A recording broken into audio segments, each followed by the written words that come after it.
if you have a service dog and it is trained, so let's say someone has a service dog and they rehome the dog for whatever reason. They rehome the dog and it was trained for diabetic alert, and you're not a diabetic, you're the new owner, you're not a diabetic, that's not a service dog.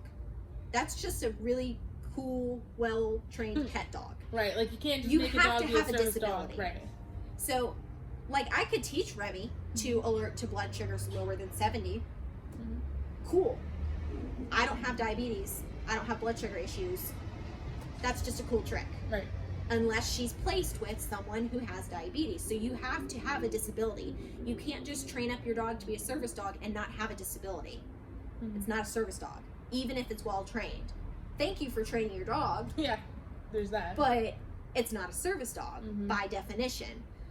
So keep that in mind as well. I get asked all the time, how could I get a service dog? How could I get my dog to be a service dog? Do you need one? And I'm like, and so I ask, because as a trainer, I need to know, what is your disability? Well, I don't have one, but I really want to be able to take Fluffy into the stores with me. Get out of my face. No. and that's the thing, like, I'm, for the record, I have a client named Fluffy who I really love. I'm not talking about you. I'm not talking about your Fluffy. You know who you are. I love you. I'm just using the name Fluffy because it's a common name. Anyways. I love that you're like, wait a minute. Well, I didn't want her to be like, no, right? Be like, why are you talking? Because she's never said anything. And like you that. said Fluffy, so I'm just assuming it's like a made up name. So cute that you actually have one named Fluffy. I actually do. It just hit me, and I was like, oh no, okay. She hasn't said anything like that. So like, you're amazing, Fluffy. I love you. Anyways, but like, you know, you have to actually need it. Yeah. To have it. And by trying to get one or faking it or doing all that, it's just selfish and it's hurting other people.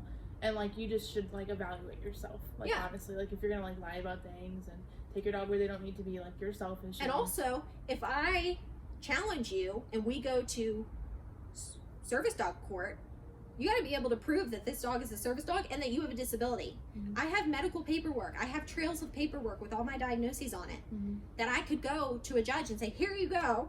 Also, here are videos of Remy training. Here are videos of Remy doing a public access test that Hope Service Dogs created. Right. Or, you know, here is her training log. Here are these are all the AKC things that she's passed. I can give all of that. Someone who's just making it up doesn't have that. Then what are you going to do? Right.